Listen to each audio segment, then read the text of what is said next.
সবাই কথা বলে হাসে, আমরা কথাটা বলে নি তারপর হাসি। অনেকে আবার কি করে কথা বলতে বলতেও হাসে, কথা বলছে বা হেসে হেসে কথাটা বলছে, কিন্তু কথা বলার আগেই যদি কেউ হেসে দেয় ভয় লাগবে না যে কি বলতে কি বলবে? ধরুন আপনার কাছে এলো, কথাটা বলবে বলে বলার আগে হেসে দিল, কি মনে হবে যে কি বলতে কি বলবে রে? অর্থাৎ সবই তার রসিকের পরিচয়। আর গোবিন্দের হাসিটা, আহা কেমন হাসি, জগৎ মোহন করা হাসি। হরি বল হরি বল। বলছে এই দুনিয়ার যা ক্ষমতা তার 100 গুণ বেশি ক্ষমতা আছে দেবরাজ ইন্দ্রের হাতে। দেবরাজ ইন্দ্রের যা ক্ষমতা তার 1000 গুণ বেশি ক্ষমতা আছে বজরংবলী হনুমানের হাতে। বজরংবলী হনুমানের যা ক্ষমতা তার 1,00,000 গুণ বেশি ক্ষমতা আছে বলরাম চাঁদের আঙ্গুলে। আর বলরাম চাঁদের আঙ্গুলের যা ক্ষমতা তার 1 কোটি গুণ বেশি ক্ষমতা আছে কৃষ্ণচন্দ্রের হাসিতে। যখন কৃষ্ণ সেই কুন্দ ফুলের মতো দাঁতগুলিকে দিয়ে বাঁধুলি ফুলের মতো ঠোঁট দিয়ে হাসে না, এই জগতের লোক তার জন্য পাগল হয়ে যায়। কুরুক্ষেত্র যুদ্ধে ভীষ্ম অর্জুনকে বলছে, অর্জুন তুই যে ছলনাটা আমার সঙ্গে করেছিস ওই ছলনাটা আমার সঙ্গে আর কেউ করেনি যেটা তুই করেছিস। অর্জুন বলছে, দাদু ভাই আমি তোমার সঙ্গে ছলনা করেছি?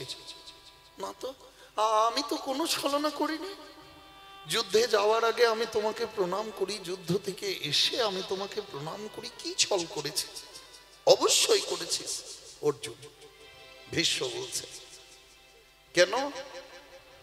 তোর বাণগুলো যুদ্ধক্ষেত্রে যখন আমার সেনাদেরকে মারে না, এই কৌরবদের সেনাদেরকে যখন তোর বাণগুলো এসে আঘাত করে মারে, তখন দুর্যোধন আমাকে বলে যে পিতামহ, দাদু ভাই তুমি ইচ্ছে করে অর্জুনকে মারছো না, তুমি চাইলে একটি বাণে অর্জুনকে শেষ করে দিতে পারো, কিন্তু তুমি ইচ্ছে করে মারছো না।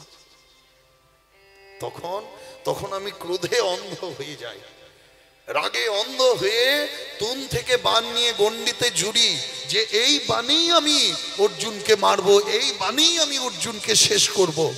কিন্তু যখন তোর দিকে বাণটা জুড়ি না অর্জুন, তখন তোর ওই রথের সামনে বসে থাকা ওই কালো রঙের লোকটা, ওই যার মুখ বাঁকা, ওই যার অঙ্গ বাঁকা, ওই যার ভঙ্গি বাঁকা, ওই লোকটা আমার দিকে তাকিয়ে এমন হাসি হেসে দেয় অর্জুন, আমার দিকে চেয়ে এমন ভাবে হেসে দেয় না, আমার মনে হয় না যে আর তোকে বাণ মারি, আমার মনে হয় কি তোকে জড়িয়ে জড়িয়ে ধরি। নিতাই গৌরে হরি হরি বল হরি বল হরি বল হরি বল। ওই লোকটা আমার ব্রহ্মচর্যকে খতম করে দিয়েছে। সবাই বলে দেবব্রত ভীষ্মের নাই ব্রহ্মচারী আর কেউ নেই, কিন্তু এটা কি কোনো ব্রহ্মচারীর ভাষা? কোনো ব্রহ্মচারী কি কোনোদিন কাউকে বলবে যে তোমার চোখটা কত সুন্দর, তোমার চুলটা কত সুন্দর, তোমার হাসিটা কত সুন্দর? ত্রিভুবন কমনম তমালবরণম রবিকর গৌরবরম্বরম দধানি। কিন্তু কৃষ্ণ আমাকে দিয়ে বলিয়ে নিয়েছে যে হে কৃষ্ণ তুমি কত সুন্দর, তোমার হাসিটা কত সুন্দর। তাহলে ভগবানের সেই হাসি যেটাতে দেবব্রত ভীষ্মের মনকেও টলিয়ে দেয়।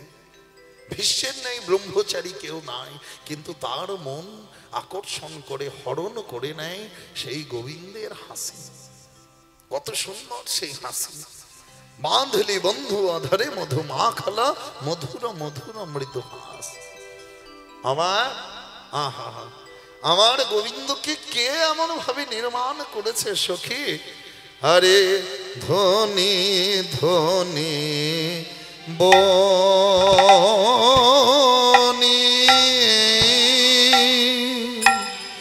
নব নাগর কান রে ধনী ধনী বনি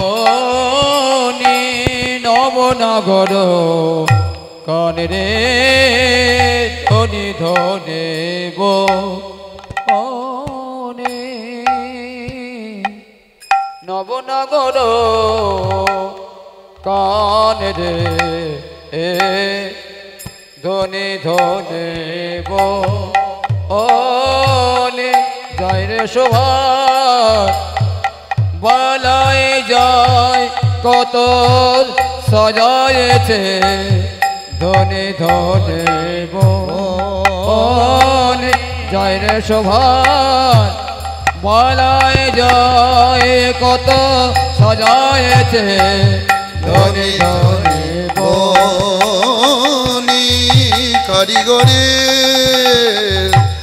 বালাই যাই রে কত সাজায়েছে ধনে ধনে বনে কারিগরে বালায় যায় কত সাজায়েছে ধনে ধনে বনে কারিগরে বালায় যায় কত সাজায়েছে ধনে ধনে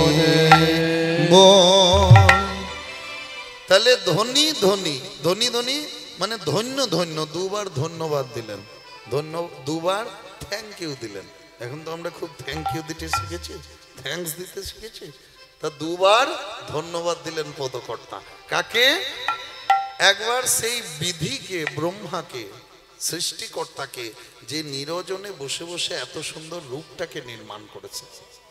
আর একবার ধন্যবাদ দিলেন কাকে? সেই মাকে, সেই গর্ভধারিণীকে, যে এত সুন্দর রূপটাকে তার গর্ভে ধরেছে। হরি বল হরি বল। তাই ধনী ধনী বনি নব নাগর আজ ধনে ধনে বনে নব নাগর ধনে ধনে ধনে বনে নব নাগর নাগর কানাইনি তুই নতুন নাগর কানাইনি তুই নতুন কানাইনি তুই নতুন যতই দেখি ততই নতুন নাগর কানাইনি তুই নতুন যতই দেখি ততই নতুন নাগর কানাইনি তুই নতুন ধনী ধনী বনি নব নাগর আজ ধনে ধনে বনে নব নাগর ধনে ধনে বনে নব নাগর তাহলে গোবিন্দকে দেখে পড়ে দুবার ধন্যবাদ দিলেন। গোবিন্দ আমার দাঁড়ায় কেমন রহায়ে ত্রিভঙ্গ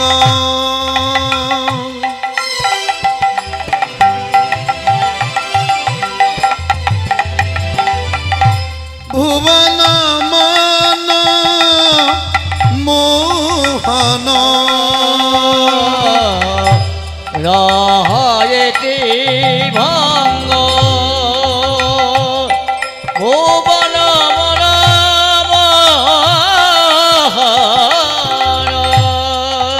রাহায়েতি ভাঙ্গ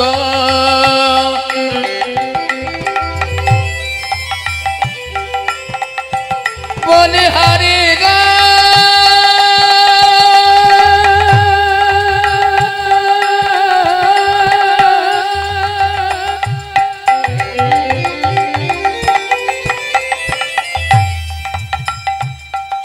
আমের বলি হারি যা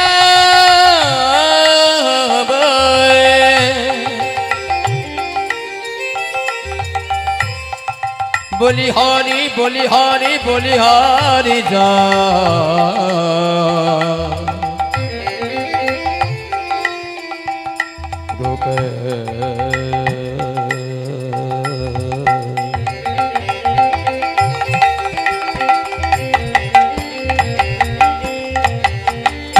বলি হরি যায়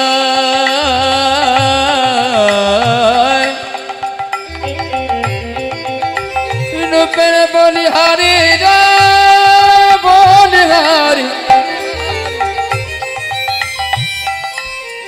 যদি নয়নে আছে রে না হরি বল হরি বল রাধে রাধে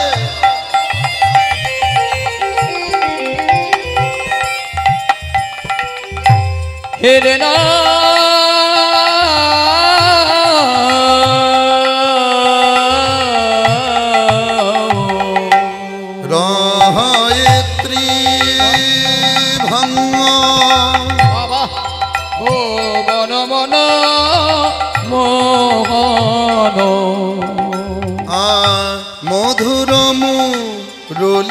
করু গান। আরে মধুর মুরলি করো গান। নাগর ধনি ধনি বলে রাম নাগর গান। ধরে ধরে বলে রাম নাগর গান। তাহলে রহয়ে ত্রিভঙ্গ ভুবন মন মোহন মধুর মুরলী করু গান। ত্রিভঙ্গ বঙ্কিম ঠামে গোবিন্দ আমার দাঁড়ায়। আহা সখী, যখন বধূ আমার দাঁড়ায় না ত্রিভঙ্গ বঙ্কিম ঠামে, আর দাঁড়িয়ে যখন মধুর মুরলীতে নাদ করে, তখন কি মনে হয় জানিস? বিলোক কৃষ্ণ ব্রজবামানেত্রা সর্বেন্দ্রিয়ানাং নয়নাত্বমেবা আকারণ তদ্বিনু নিনাদ ভঙ্গি মৈচ্ছান পুনাস্তা শ্রবণাত্বমেবা। বিলোক কৃষ্ণং ব্রজবামানেত্রা সর্বেন্দ্রিয়ানাং নয়নাত্বমেবা। যখন গোবিন্দ আমার দাঁড়িয়ে থাকে তখন মনে হয় আমার সব ইন্দ্রিয়গুলো কেন চোখ হলো না, নয়ন হলো না। তাহলে অনেকগুলো চোখ দিয়ে আমি আমার গোবিন্দের ওই দাঁড়ানোটাকে দেখতাম। আর আকারণ তদ্বিনু নিনাদ ভঙ্গি মৈচ্ছান পুনস্তা শ্রবণাত্মমেব। যখন গোবিন্দ মধুর মুরলীতে নাদ করে, যখন বাঁশিটা বাজায় না সখী, তখন আমার মনে হয় কি সব ইন্দ্রিয়গুলো কেন কান হলো না। তাহলে অনেকগুলো কান দিয়ে আমি আমার গোবিন্দের সেই বাঁশির গানকে শ্রবণ করতাম, শুনতাম। তাই কুলবতী বরত বিমোচন লোচন, কুলবতী বরত বিমোচন লোচন, কুলবতী বর হরে কিবা কুলবতী বরত কুলবতী বরত কুলবতী কুলবতী বরত বিমোচন লোচন, বিষম কুসুম সরবান, বিষম কুসুম সরবান, বিষম কুসুম সরবান। কি করে গোবিন্দ? রমণীগণের কুল নিয়ে টানাটানি করে, কুল নিয়ে টানাটানি করে। আর পদকর্তা কি কলম দিচ্ছেন? যো ছুয়ায়াম দেম দন মন মন্থর,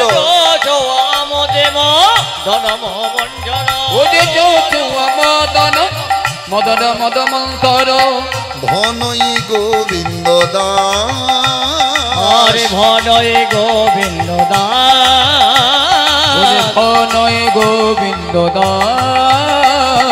মদন পথে দাঁড়াইয়ে থাকে, মদন পথে দাঁড়াইয়ে থাকে, মদন পথে দাঁড়ায়ে থাকে, ভুলি পথে দাঁড়াইয়ে থাকে, পথে দাঁড়াইয়ে থাকে, ভুলি পথে দাঁড়ায়ে থাকে, মদন পথে দাঁড়াইয়ে থাকে। গোবিন্দের ওই রূপটা দেখে মদন ও কন্দর্প দেবতাও পথ ভুলে অবাক হয়ে দাঁড়িয়ে থাকে সেই গোবিন্দের রূপটাকে দেখে। তা